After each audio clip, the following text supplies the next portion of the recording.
Le représentant de la République démocratique du Congo a demandé la parole. Et je lui donne la parole. uhagarariye Repubulika Iharanira Demokarasi ya Kongo yasabye ijambo kandi ndarimuha.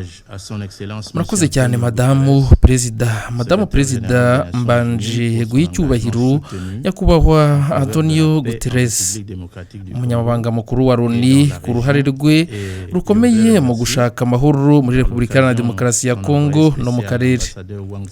Ndashimira kandi intumwa ye yihariye Ambasaderi Wangxia ku bisobanuro yatanze uyu munsi.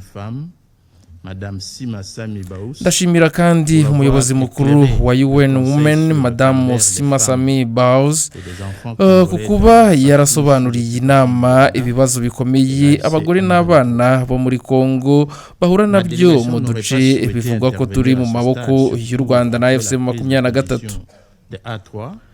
Intumwa yanjye ntiyari yifuza gufata ijambo muri iki cyiciro, cyane nyuma y'icyo ibihugu bya A3 byavuze twemera byuzuye, ariko amagambo tumaze kumva araduhatiye kugira icyo natwe tuvuga. Reka mvuge ibi bikurikira mu izina ry'igihugu cyanjye.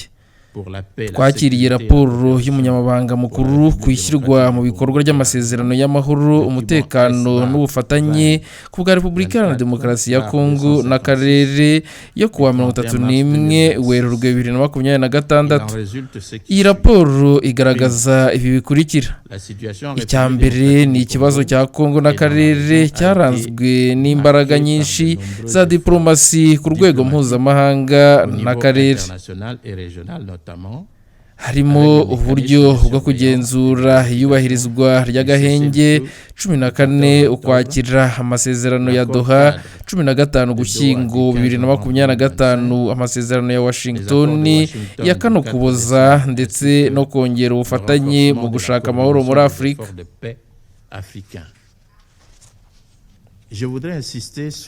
Ndashaka gushimangira ko izi gahunda zose zuzuzanya kandi zigamije gushyira mu bikorwa byuzuye imyanzuro ya Loni, cyane ya 2773 na 2808 yamagana ibitero bya 23 isaba guhagarika imirwano, gusaba ko 23 iva ku butaka bwa Kongo, ndetse igasaba ingabo z'u Rwanda kuva muri Kongo no guhagarika kuyitera inkunga mu gihe hubahirizwa ubusugire bwa Kongo.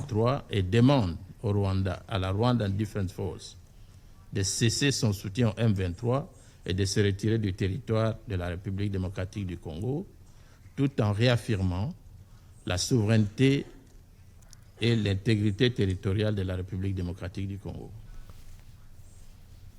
En dépit de toutes ces initiatives, on reste quand même préoccupé. Ati nubwo hari izi mbaraga zose turacyafite impungenge ku bushake nyakuri bw'u Rwanda n'abarushigikiye kuko bukomeje kutubahiriza ibyo bwiyemeje. Ese biracyakenewe kwibutsa ko abayobozi b'u Rwanda bemeye ko ingabo zarwo ziri mu burasirazuba bwa Kongo? Babivuga ko ari ukwirinda banahakanye kunyaga umutungo wa Kongo kandi banga ibihano mpuzamahanga. En février 2026, les autorités rwandaises ont assumé la présence de troupes rwandaises dans l'est de la RDC, qualifiant ces actions de mesures défensives indispensables. Ils ont nié le pillage des ressources naturelles de la RDC et refusé de céder aux menaces, à ce qu'ils appellent les menaces de sanctions internationales. C'est pour cette raison justement que toutes les initiatives de paix prises au niveau régional et international. Ibi byose nibyo bituma gahunda zose z'amahoro zidatanga umusaruro. Urugero ni gahunda za Rwanda na Nairobi. U Rwanda rwatinze gushyira mu bikorwa kugira ngo rugere ku nyungu zarwo zo kugira ijambo rikomeye muri Kongo. Ibi bikorwa by'u Rwanda ntibyemewe kandi binyuranyije n'amasezerano ya Addis Abeba. Icya kabiri ni imirwano ikomeje ituma amahano Amahoro atagerwaho. Raporo igaragaza ko urugomo rukomeje mu burasirazuba bwa Congo, harimo n'ibitero bya AFC 23 cyane cyane mu ntara ya Kivu y'Amajyepfo mu Kuboza 2025. Secondo, la poursuite des combats est un frein à toute cessation des hostilités. Le fossé entre les efforts diplomatiques et la réalité de la dynamique sécuritaire sur le terrain dont le secrétaire général parle dans son rapport. Le rapport met en évidence avec raison les violences qui se poursuivent dans l'est de la République démocratique du Congo, avec une intensification des affrontements militaires, et condamne l'expansion territoriale de l'AFC M23 dont il fustige l'offensive lancée dans le sud Kivu en décembre 2025, quelques jours seulement après la signature des accords de Washington. Ma délégation tient ainsi à réitérer sa profonde préoccupation face à la persistance des hostilités dans sa partie orientale. Une fois encore, l'AFC M23, appuyé par les forces rwandaises, poursuivent leur offensive vers Uvira, menaçant la sécurité non seulement de la République démocratique du Congo, mais également celle du Burundi, pays frontalier et signataire de l'accord cadre d'Addis Abeba. Raporo igaragaza ko urugomo rukomeje mu burasirazuba bwa Congo, harimo n'ibitero bya AFC 23 cyane cyane mu ntara ya Kivu y'Amajyepfo mu Kuboza 2025. Turongera kugaragaza impungenge zikomeye ku mirwano ikomeje. AFC 23 ifashwa n'ingabo z'u Rwanda ikomeje ibitero igashyira mu kaga umutekano wa Congo ndetse n'ibihugu bihana imbibi nk'u Burundi. Nk'uko imyanzuro ya Loni ibivuga, AFC 23 igomba guhagarika imirwano no gusenya ubuyobozi butemewe yashyizeho mu burasirazuba bwa Congo. Ubusugire bwa Congo bugomba kubahirizwa. Inama y'umutekano igomba gufata ingamba zikomeye kugira ngo amahoro agaruke. Kugeza ubu abantu barenga miliyoni 7 bamaze guhunga. Abenshi nta bagore n'abakobwa, hejuru ya 70%. Bayeho mu buzima bubi cyane, kenshi benshi bakorewe ihohoterwa rishingiye ku gitsina n'ihohoterwa rikomeye cyane cyane mu duce tw'amabuye y'agaciro. Violence sexuelle et autres traitements cruels, inhumains et dégradants, en particulier dans les périmètres des zones minières. Madame la Présidente, la position de la République démocratique du Congo n'a jamais changé. Les troupes rwandaises doivent quitter immédiatement les territoires de la République démocratique du Congo, et ce, sans condition, comme exigé par la résolution 2773 que ce Conseil avait adoptée à l'unanimité. Madamu Perezida, Congo ntihindura umwanya wayo. Ingabo z'u Rwanda zigomba kuva ku butaka bwa Congo aka kanya nta mananiza. Ibikorwa byose by'u Rwanda binyuze mu mitwe irushyigikiye bigomba guhagarara, bitaba ibyo amahoro ntazagerwaho. Ubusugire bwa Congo si ingingo yo kuganirwaho. Igihugu cyanjye kizagarura buri gice cy'ubutaka bwacyo. Abaturage bo mu burasirazuba bakomeje kubabazwa cyane n'iyi ntambara imaze imyaka myinshi. Abagore n'abana barahohoterwa, abana ntibajya ku ishuri, bamwe bashyirwa mu mitwe yitwaje intwaro cyangwa bagakoreshwa imirimo ivunanye mu birombe. Hari ibitero byibasira abakozi b'ubutabazi n'ingabo zishinzwe amahoro. Ibi byose ntukurenga ku mategeko mpuzamahanga n'uburenganzira bwa muntu kandi ntibyemewe. Les soldats de la paix, Ces violations inacceptables et continues du droit humanitaire international et des droits de l'homme documentés par les Nations Unies constituent le lot quotidien dans les Grands Lacs. La République démocratique du Congo, à l'aune de cette réalité, appelle le Conseil à maintenir un maximum de pression sur le Rwanda et ses proxys. Ihohoterwa ry'uburenganzira bwa muntu ryanditswe na Loni ryabaye nk'ibisanzwe mu karere k'ibiyaga bigari. Kubera ibi, Repubulika Iharanira Demokarasi ya Kongo irasaba inama y'umutekano gukomeza gushyira igitutu gikomeye ku Rwanda n'imitwe ifatanye cyangwa se imitwe ifitanye isano narwo, no kubasaba kubahiriza ibyemezo byafashwe muri urwo rwego. Intumwa ya Kongo yongeye gushimangira ko hakenewe kongera imbaraga z'ingabo za Loni ziri muri Kongo MONUSCO mu burengerazuba, iyubahirizwa ry'agahenge hagamijwe gutuza igihugu. Ni nako kandi ku biro by'intumwa zihariye z'akarere k'ibiyaga bigari, kuko iyi ntambara ifite imizi mu karere. La République démocratique du Congo, à l'image de son président, son Excellence Félix Antoine Tshisekedi Tshilombo, bashimangira ko iyi ntambara igomba gufatwa nk'iy'akarere kugira ngo ibone ibisubizo byuzuye. Ntabwo ari igihe rero cyo kugabanya ubushobozi bw'izi nzego, ahubwo zigomba gushyigikirwa kugira ngo zisohoze inshingano zazo, zigafasha gukumira intambara ishobora gukwira mu karere kose.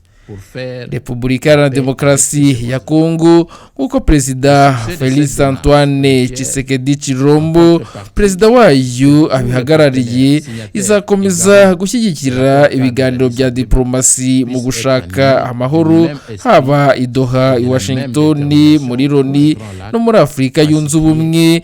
Kongo ivuga ko yiteguye gukorana n'ibihugu byose by'abaturanyi mu mahoro.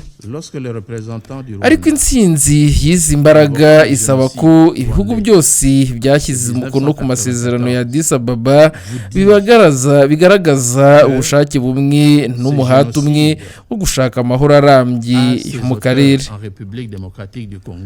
Madamu Perezida, intumwa ya Kongo yavuze ko iyo u Rwanda ruvuze jenoside yo mu 1994 rukavuga ko abayikoze bari muri Kongo, biba naho ruvuga abanyekongo, bisa naho ruvuga abanyekongo, nyamara ruvuga abanyarwanda bahungiyeyo. Yasobanuye ko umutwe wa FDLR ugizwe n'abanyarwanda bahunze igihugu cyabo bakajya muri Kongo. Avuga kandi ko ikibazo cy'amoko mu Rwanda kiri hagati y'amatsinda abiri, mu gihe muri Kongo hari amoko arenga 450 abanye mu mahoro. Kubwe ingengabitekerezo ya jenoside, u Rwanda rushaka kuvuga ko iri muri Kongo ntihuye n'imiterere y'abanyekongo. Yakomeje avuga ko u Rwanda rujya ruhinduranya impamvu, uyu munsi rukavuga FDLR, ejo rukavuga imvugo z'urwango, hanyuma rukazana indi mpamvu nshya. Ku bijyanye n'imvugo z'urwango, yavuze ko bidashoboka ko igihugu cyaterwa abaturage bakicwa hanyuma bagasabwa kuvuga neza ababateye. Yabajije ati, ni gute imvugo z'urwango zafatwa nk'ikibazo kiruta ubwicanyi? Yavuze ko imvugo z'urwango ari ingaruka z'ibikorwa by'uburogomo atari izo zibitera. Yakomeje rero agaruka ku banyamurenge, avuga ko ari abanyekongo atari abanyarwanda. Yamaganye igitekerezo cy'uko igihugu cya Kongo kijya mu kindi igihugu kivuga ko kigiye kurinda abaturage bacyo kubera gusa ko basa n'abacyo. Uyu mugabo rero nawe ubundi yakomeje avugira ati, ku mpamvu nyamukuru ari umutungo kamere wa Congo yashinje u Rwanda gufata ibirombe bya rubaya no kohereza mu mahanga koruta kandi idacukurwa mu Rwanda. Uyu mugabo yakomeje avuga ko Congo ifite ubushobozi bwo kurinda abaturage bayo kandi ko igihugu gifite amoko menshi abanye neza bityo kidakeneye undi uza kubarengera. Yasabye rero ibindi bihugu kugira ukwicisha bugufi, arangiza ashimira Madamu Perezida anasaba imbabazi kuba yavuze igihe kirekire. Alors Madame la Présidente, je ne vais pas en abuser. Ils ont parlé de la protection des rwandophones qui sont au Congo. Ils parlent des Banyamulenge. Ce sont des Congolais, ce ne sont pas des Rwandais. Tuvuze muri makeya rero kuri izi mvugo, haba iyi nkuru twakoze iyo ku Rwanda haba n'iyi ngiyi y'uhagarariye Repubulika ya Demokarasi ya Congo, hagaragaye rero icyo twakita kuri buri ruhande rushaka kugiraho n'icyo urusobanuye ku karere. Tuvuze mu bintu birindwi byagaragaye, hari itandukaniro ry'umwanya aho u Rwanda ruvuga ko ikibazo nyamukuru ari FDLR, umutwe ugizwe n'abasize bakoze jenoside mu korewe abatutsi mu Rwanda, ruvuga ko ari ikibazo cy'umutekano warwo ndetse kandi ko DRC itabirwanya uko bikwiye. U Rwanda rushimangira ko umutekano w'u Rwanda mbere ya byose gukemura ari uwo mpamvu z'ingenzi. Repubulika ya Demokarasi ya Congo yo ikibazo nyamukuru n'u Rwanda rufasha mu 23 ruri ku butaka bwa Congo, kandi Congo ikomeza ivuga ko ibi ari ukurenga ku busugire bw'igihugu bigamije rero inyungu ku mutungo kamere. Icya kabiri nuko mu guhangana kw'abaye magambo yo guterana aya magambo, u Rwanda rukoresha amagambo nka peace framework, implementation fair na collective responsibility. Ni imvugo rero igaragaza diplomatic, imvugo iri calm kandi iri structured. Repubulika ya Demokarasi ya Congo yo yakomeje ikoresha amagambo akomeye cyane, hariho occupation, massacres, exploitation n'irindi jambo yasoreje avuga ngo quelle audience, quelle audace. Ni amagambo rero afite tone iri emotionnel, accusatory ndetse ari confrontational. Icya gatatu rero ni icyo bahanganiye rero ku Rwanda ho rero ni ukwirwanaho, ndetse FDLR ku Rwanda ni ikibazo nyamukuru. Ikindi kandi nuko amahoro atazigera aboneka FDLR mu gihe itarakurwaho. Ni bigaragaza ko u Rwanda rero icyo rutwita security threat, naho Repubulika ya Demokarasi ya Congo yo ikomeza ivuga yuko iri guterwa kandi ko u Rwanda ruri kurasahura na 23 ari ikibazo. Ni ibintu bigaragaza ko Congo ivuga ko ari guterwa aturutse mu kindi gihugu, external aggression, cyangwa se gusahurirwa imitungo kamere cyangwa se amabuye y'agaciro. Tugiye ku cya kane cyaranze ibiganiro, cyabaye ikibazo cy'akarere cyangwa se ikibazo kiri region. Ni ku mpande zombi rero aho zemera ikintu kimwe, aho bose bavuga ko iyo atari intambara y'igihugu kimwe kandi ko ari ikibazo cy'akarere kose. Ariko rero u Rwanda ruvuga ko ikibazo kiri muri FDLR ndetse n'imvugo z'urwango, mu gihe Repubulika ya Demokarasi ya Congo ikibazo kiri mu Rwanda. Ibi rero bituma nta gisubizo cyoroshye kiboneka. Icya gatanu twavugaho ni propaganda, ndetse u Rwanda aho Repubulika ya Demokarasi ya Congo ishinja u Rwanda gukoresha impamvu zihindagurika, aho rimwe ivuga FDLR undi munsi ikavuga imvugo z'urwango, naho u Rwanda aho rushinja Repubulika ya Demokarasi ya Congo kwirengagiza ikibazo cya FDLR ndetse no kutubahiriza amasezerano. Ibi byombi rero ni intambara y'amagambo. Icya gatandatu twavugaho dusoza ni ikibazo cy'abaturage, aho Repubulika ya Demokarasi ya Congo yibanda kuri miliyoni 7 z'abaturage bahunze, ikibanda ku ihohoterwa ku bagore ndetse n'abana bashorwa mu ntambara. u Rwanda rwo rwibanda ku banyamurenge n'abavuga ururimi rw'ikinyarwanda, ivangura n'imvugo z'urwango. Byombi rero ni ibibazo nyabyo, ariko buri ruhande rugaragaza icyo rushaka ku isi yibandaho. Icya karindwi ni igisubizo cy'iyi ntambara. Benshi ku mpande zombi zivuga ko nta gisubizo cya gisirikare gihari, hakenewe ibiganiro. Ariko kandi mu bikorwa imirwano irakomeje, buri ruhande rushinja urundi. Iyo rero ni contradiction ikomeye cyane. Icya munani nuko biri inyuma y'ibyo bavuga byose ndetse n'ibyinshi inyuma ari umutungo kamere, twavuga amabuye y'agaciro ndetse influence mu karere, umutekano wambukiranya imipaka ndetse na politike z'imbere mu bihugu. Ibi nibyo rero bituma ikibazo kigumaho imyaka myinshi. Impamvu ya 9 ni impamvu nyamukuru intambara itarangira. Icya mbere twavugaho nuko ntibavuga rumwe ku kibazo nyamukuru, nta kwizera hagati y'impande ndetse n'inyungu z'ubukungu zirimo abakinnyi benshi, haba abari mu karere ndetse n'abanyamahanga, haba regional cyangwa international. Icya gatanu nuko ari amasezerano adashyirwa mu bikorwa neza. Icyo twasorezaho nuko u Rwanda rureba ikibazo nk'ikibazo cy'umutekano warwo, naho Repubulika ya Demokarasi ya Congo irureba nk'igitero ku busugire bwarwo. Ibi bitekerezo byombi bifite aho bishingiye, ariko ntaho bihurira. Niyo mpamvu amahoro agorana cyane kugaragara muri aka karere k'ibiyaga bigari. Ni the QuickTimes news nk'ibisanzwe, kora like na subscribe, tujye tukomeza kubana 5 kuri 5 mu busesenguzi bw'amakuru atandukanye harimo n'aya ngaya.